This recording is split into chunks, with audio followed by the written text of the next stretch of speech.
मुख्यमंत्री और हम सब लोगों के नेता आदरणीय पूज्य महाराज जी आ चुके हैं। एक बार जोरदार ताली की करतल ध्वनि से आप लोग स्वागत करिए। जय श्री राम, जय जय श्री राम। स्वागत है भाई, स्वागत है, स्वागत है भाई, स्वागत है।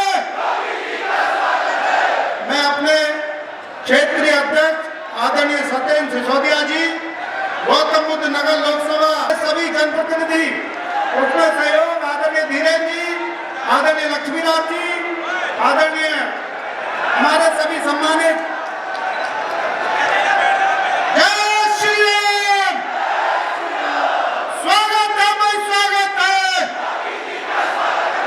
डॉक्टर महेश शर्मा जी, मंच पर मेरे साथी विधायक बड़े भाई आदरणीय धीरेन्द्र सिंह जी, आदरणीय लक्ष्मीनाथ सिंह जी, आदरणीय देशपाल नागलर जी, हमारे विधान परिषद के सदस्य आदरणीय बाबू नरेंद्र भाटी जी, आदरणीय श्रीचंद शर्मा जी,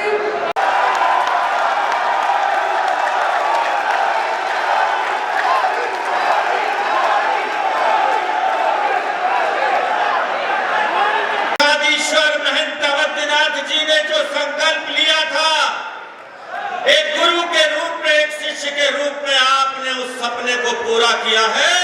करोड़ों देशवासियों, सनातन प्रेमियों की आशाओं का संकल्प, 550 वर्ष का ये संघर्ष यशस्वी प्रधानमंत्री नरेंद्र मोदी जी के नेतृत्व में और आपके सुशासन में ये संकल्प भी पूरा हुआ है। आज राम मंदिर हमारी भावनाओं का एक प्रतीक बनकर, हमारी श्रद्धा का एक केंद्र बनकर भव्य और दिव्य निर्माण जो आपने किया है, उसके लिए नतमस्तक है ये देश के लोग, सभी सनातन प्रेमी लोग। मंच पर उपस्थित मेरे अध्यक्ष, क्षेत्रीय अध्यक्ष भाई सत्येंद्र सिसोदिया जी, भाई यदुवंश जी, हमारे तीनों अध्यक्ष भाई विकास चौहान जी, भाई मनोज गुप्ता जी, भाई गजेंद्र मावी जी और मेरे सातों विधायक, कुछ तो उम्र में भी मुझसे बड़े हैं, भाई लक्ष्मीनाथ जी जिनके क्षेत्र में ये कार्यक्रम हो रहा है, जेवर के विधायक, यशस्वी विधायक भाई धीरेन्द्र सिंह जी, बहन मीनाक्षी जी, आदरणीय श्रीचंद शर्मा जी, आदरणीय नरेंद्र भाटी जी, साथियों मेरे दोनों ही जिला पंचायत के चेयरमैन आदरणीय भाई अमित चौधरी जी, बहन अंकुल और योगी के नाम लिखा जाएगा। साथियों, आज गुंडा और माफिया राज के कारण जिस उत्तर प्रदेश में लोग रहने बसने से कोताही बरतते थे, आज लाखों करोड़ रुपए का विदेशी यहाँ निवेश कर रहे हैं। मुख्यमंत्री जी, जिस कानून व्यवस्था को आपने एक नई दिशा, नई पहचान दी है, आज उत्तर प्रदेश की आर्थिक प्रगति का सबसे बड़ा इंडिकेटर देने का श्रेय भी आपके नाम लिखा जाएगा। साथियों, 1 लाख करोड़ से अधिक की इन्वेस्टमेंट हमारे लोकनगर गौतम बुद्ध नगर में हुई है। साथियों, भारत उत्तर प्रदेश के विकास का स्वर्णिम युग कहलाएगा। ये महत्वपूर्ण नहीं कि विरासत में हमें क्या मिला था, एक आर्थिक रूप से शर्मराना का भ्रष्ट गुंडा माफिया राज के प्रतीक के रूप में ये उत्तर प्रदेश मिला था। इस प्रदेश की तस्वीर और तकदीर बदलने वाले के रूप में आपको याद किया जाएगा।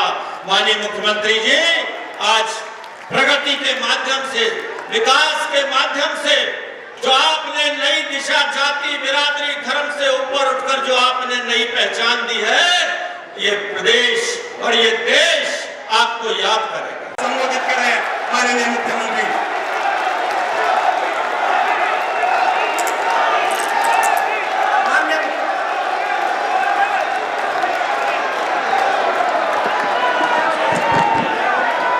भारत माता की, भारत माता की, भारत माता की, वंदे वंदे वंदे। भारतीय जनता पार्टी के क्षेत्रीय अध्यक्ष श्री सत्येंद्र सिसोदिया जी,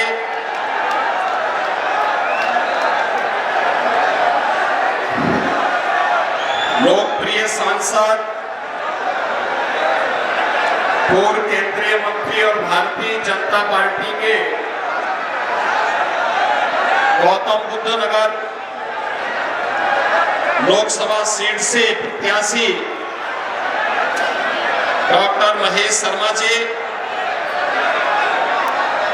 प्रदेश महामंत्री श्री सुभाष यदुवंश जी, जिलाध्यक्ष बुलंदशहर श्री विकास चौहान जी, जिलाध्यक्ष गौतम बुद्ध नगर श्री गजेंद्र मावी जी, मनोज गुप्ता जी, मान्य विधायकगण लक्ष्मी राज सिंह जी, धीरेन्द्र सिंह जी, श्रीमती मीनाक्षी सिंह जी, आप आज एक नए भारत में हैं। जो लोग 2014 के चुनाव के साक्षी हैं,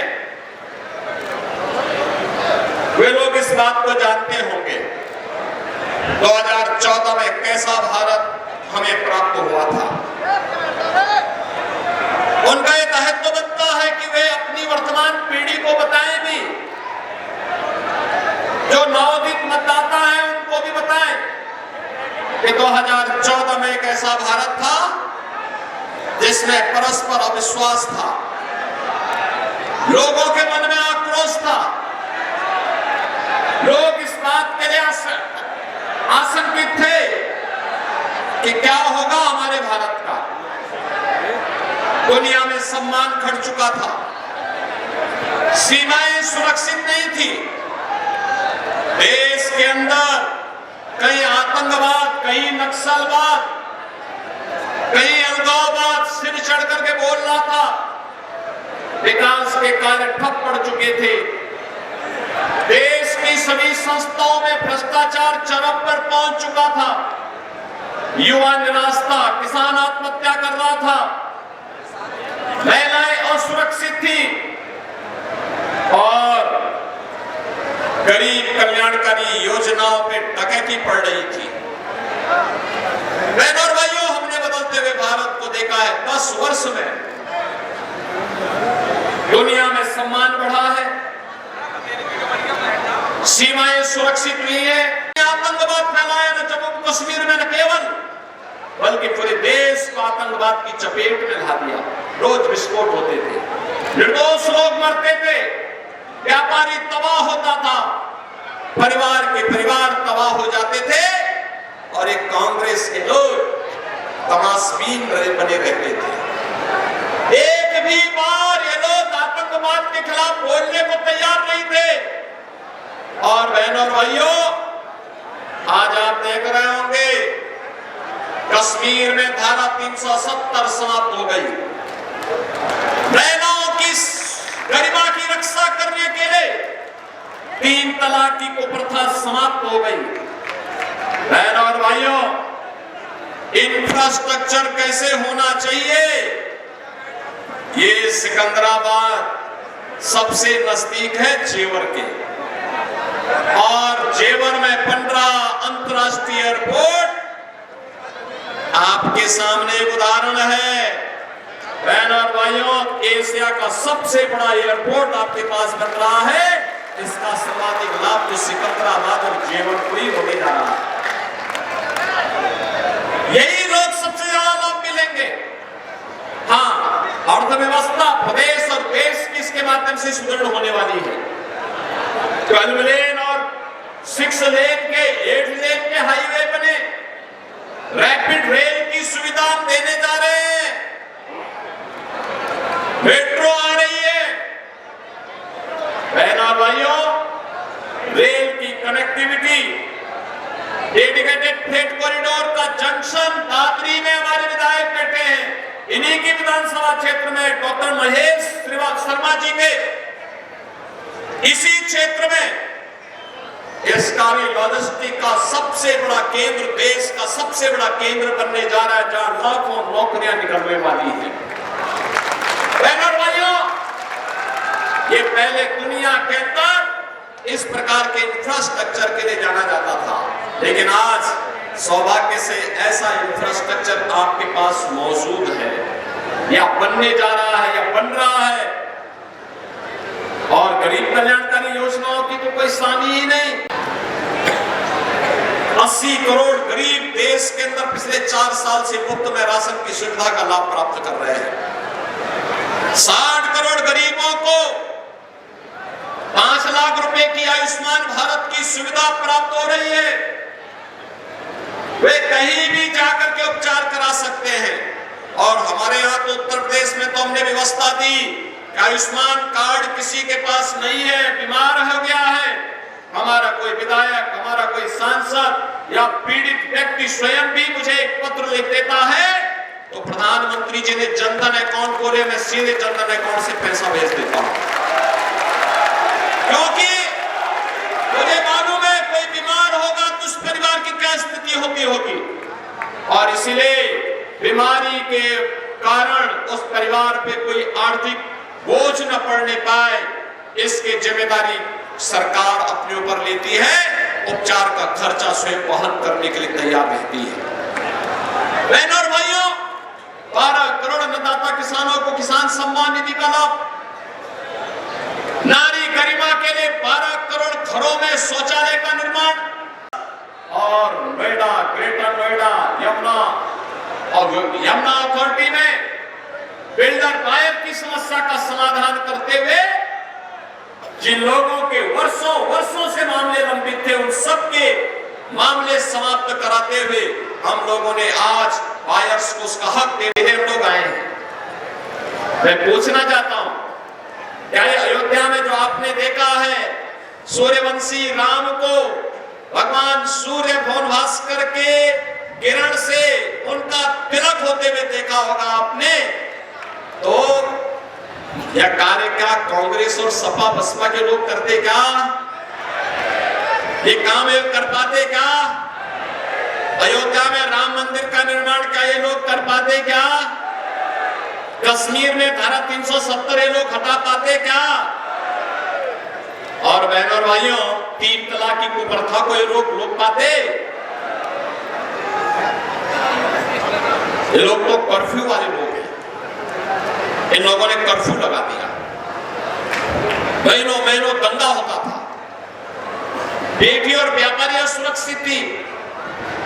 आज हमारे प्रदेश में कर्फ्यू नहीं है, आज तो शानदार तरीके से कावड़ यात्रा निकलती है। कावड़ यात्रा अंतर स्पष्ट है, फर्क साफ है। वे दंगा कराते थे, हमने कहा भी नहीं, सामान्य प्रदेशवासियों के लिए अयोध्या में रामलला होंगे और माफिया और अपराधी के लिए राम नाम सत्य है कि यात्रा के रास्ते में खुले हैं। बहनों और भाइयों, वे दंगा करा करके प्रदेश को अस्त व्यस्त करते थे। हम लोगों ने कहा नहीं भाई, दंगा पॉलिसी नहीं चलेगी, विकास की पॉलिसी चलेगी, विकास की।